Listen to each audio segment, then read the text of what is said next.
Hey, what's up, guys? Welcome back to the War Room. And currently, the bunker is taken up by the game War Room. Look for round two. It's going to be May 16th. We're going to try and get 2 to 3 rounds in that night.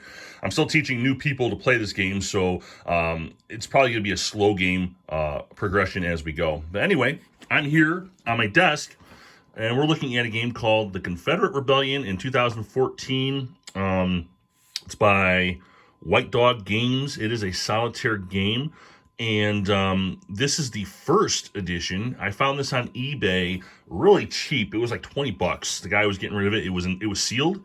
I still got pieces over here that are actually connected because I just took them out of their little cardboard. Right, they haven't been punched. So this game was just brand new. This is the map. The map is quite small. I mean, here's my hand. Okay, I'm a big guy. So it's a small map. It reminds me a lot of A House Divided, which I also have in my collection as well. House Divided is a grand strategy game for 2 players for the Civil War. This is a solitaire game. And it's designed specifically to be a solitaire game. I'm already on turn 3. I've played this game already a couple turns to learn it. Then I'm going to show you what it's all about. Okay, so the objective of the game is I play as a Union player, and my objective obviously is to win against the Confederates. In order to do that, I have to eliminate their build points. I'll explain what that means here in a second.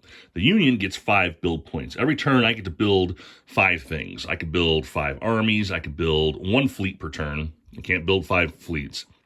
I can build as many gunboats as I want. I can even build a general. I can only have 4 on the board at any time, but I can also fire generals if they're not doing a great job.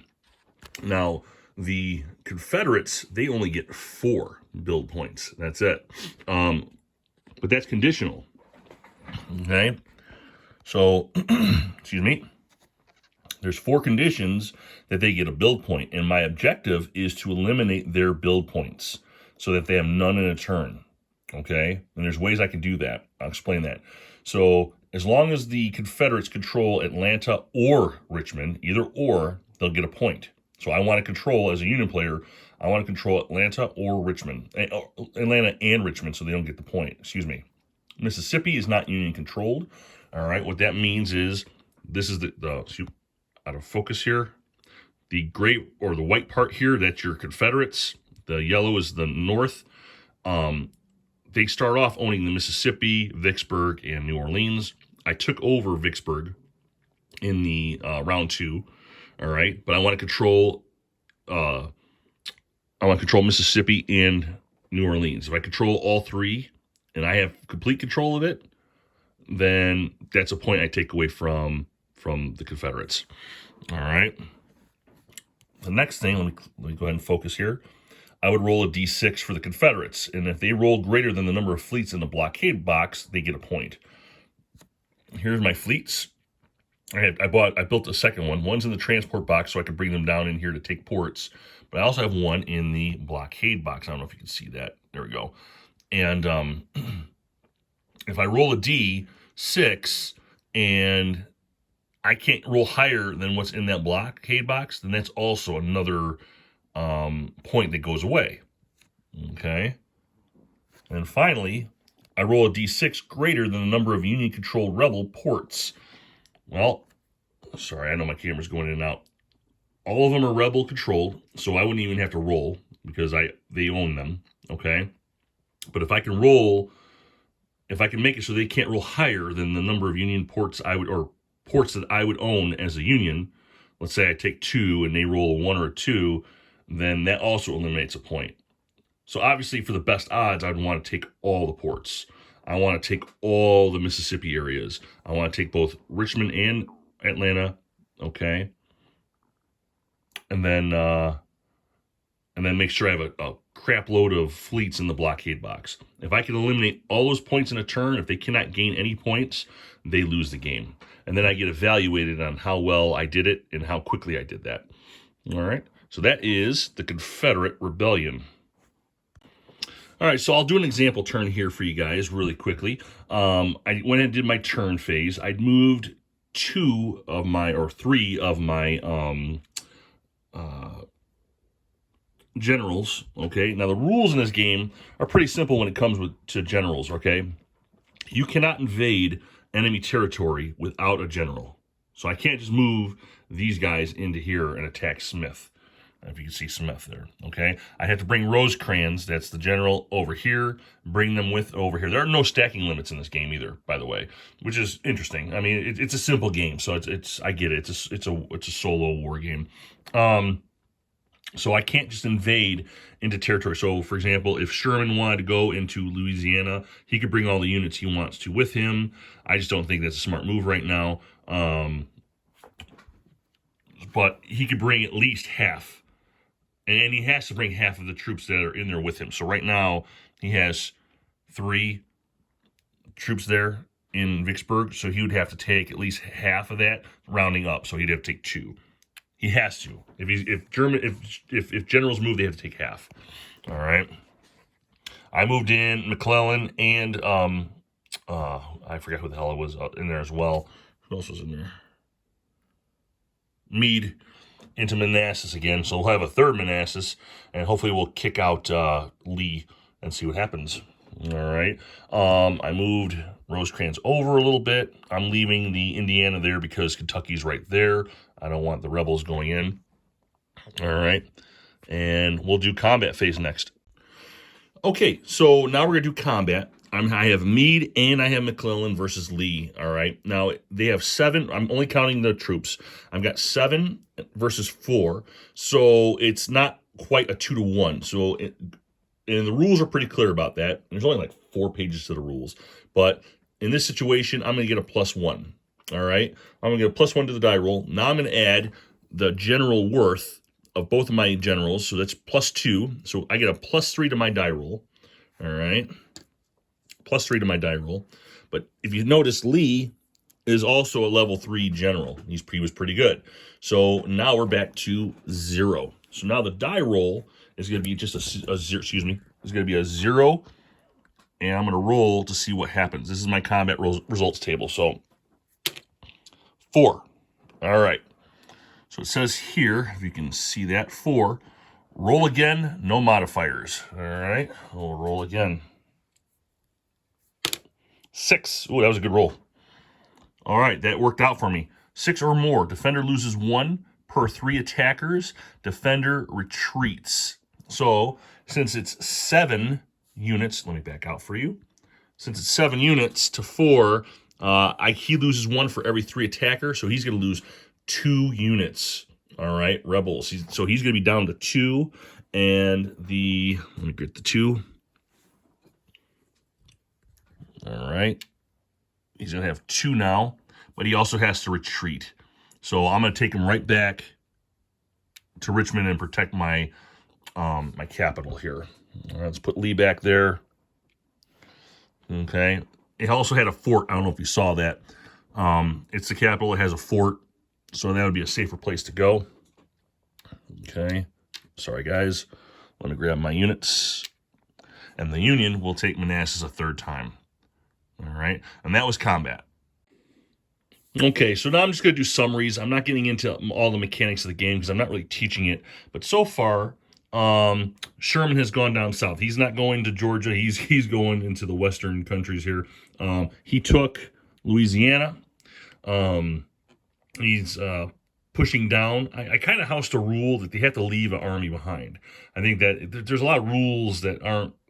They're just a little open, so I'm kind of housing a rule that they have to leave someone behind when they go. Let's see. Rosecrans came back and pushed the Rebs out of where is this here? St. Louis. Okay, so they got pushed back with Smith. Let's see. We took Richmond. All right, we took Richmond, got some good high rolls there. Lee is sitting over there with a pretty decent army, so he may be coming back. But with Meade there, that's going to prove a little problematic. Let's see, I bought a couple more fleets so I could put into the blockade box. So I'm just slowly trying to tighten the noose. So now I got to aim for Atlanta, but I don't have the forces yet to bring Atlanta in. So Meade is going to have to make a choice, either leave units or bring units with him and then come south. So we'll see so far what's happening, and that's turn 4. All right, so this is game turn 5, and so far we had some interesting things go on. So Bragg was forced to move towards enemies, but there was nobody there, so the closest he went to was Illinois. So for the first time in history, Illinois was taken over by the Rebs. All right. What's his face? Smith. He didn't go anywhere. He was lazy. All right. Lee took back Richmond. All right. There was some developments out here. Let's see. Sherman took Galveston, so now they own a port. However, the Rebs still got to be able to build 3 units because the North, they have 5 fleets in the blockade, so I couldn't outroll. I was able to outroll the one port. All right. I still have Atlanta. Now I have Richmond again. Okay. And Mississippi is still not Union controlled. So I think that's something I'm going to work on next, is taking over the Union. But I got to get guys down there. So I think my next build will probably be down here. But I'm going to have to bring my generals. I can't move any of these soldiers without a general. So they're kind of in the wind right now. I got to decide what I want to do here. I got so much concentrated on the Eastern Front that I'm not even thinking about in the Midwest. So interesting details, and we'll see what's going to happen here in round 6. Okay, so we're still in 1863 now. Let me move my hand for you here. And we've had a lot of back and forth with the Confederates. We've had a lot of fighting with Lee. We finally pushed him out of the valley back into Manassas again. I've got Bragg and who's the other guy? Smith. They're just totally ripping up the Northwest. I retreated back to Indiana to hold on to what I can for the river. I landed some units because of my transport box there. I was able to land some units here to Galveston, and I have a pretty good force now with Sherman. So my next turn, Sherman's going to be on the march, and hopefully we're going to take Mobile and start closing down some of these build points. Right now, he's only down to 3 build points. I got to get him down smaller, otherwise I'm never going to fight. But I've had too many close calls with Lee getting close to Washington, D.C. so far. So this is turn 11, and we're still going. So far, this is what I've got. So I went several turns. I'm at turn 17. I'm running out of time, actually. And I've taken a few ports. Okay. I did have Atlanta in Richmond at one point. I wanted to get another port. And so far, it's been coming and paying dividends. That's the secret to this game, just taking away those build points. So that now they're down from 4 to 2. So we're almost done. Let's see if we can end this game here. Okay, so I did win the game by the skin of my teeth. Basically what happened was I took Atlanta and Richmond. Okay, I took enough ports to where I rolled and I couldn't get over. They couldn't get over the 5. I had Richmond, I had Charleston, Mobile, New Orleans, and Galveston, and I rolled a 5 this round. This was their build phase, and they couldn't get a build point. I control the Mississippi all the way up, okay, even down to here, okay, and that's it. The game was really simple, really fun to play. I actually found myself having a good time. If you want to spend an hour, burn an hour playing a game like this was pretty good. It was actually pretty decent. I was kind of shocked. Now I have to figure out what I did as far as how good I was. So in this little rule book here, we're going to do the victory determination phase. So let's see. Poor victory. Drums in the Deep South. So, 17, I'm sorry. Historical victory. Gettysburg. That's my rating. I ended on turn 17, and yeah, the sooner you start cutting off those points from the rebels, that's how you win the game. It was actually quite difficult. There was a lot of pushing going on. At one point, Lee was in Maryland.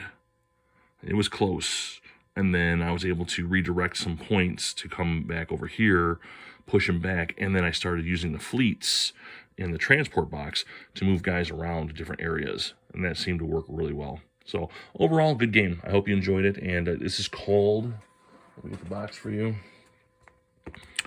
the Confederate Rebellion 2014 White Dog Games. Pretty good game. Thanks, guys.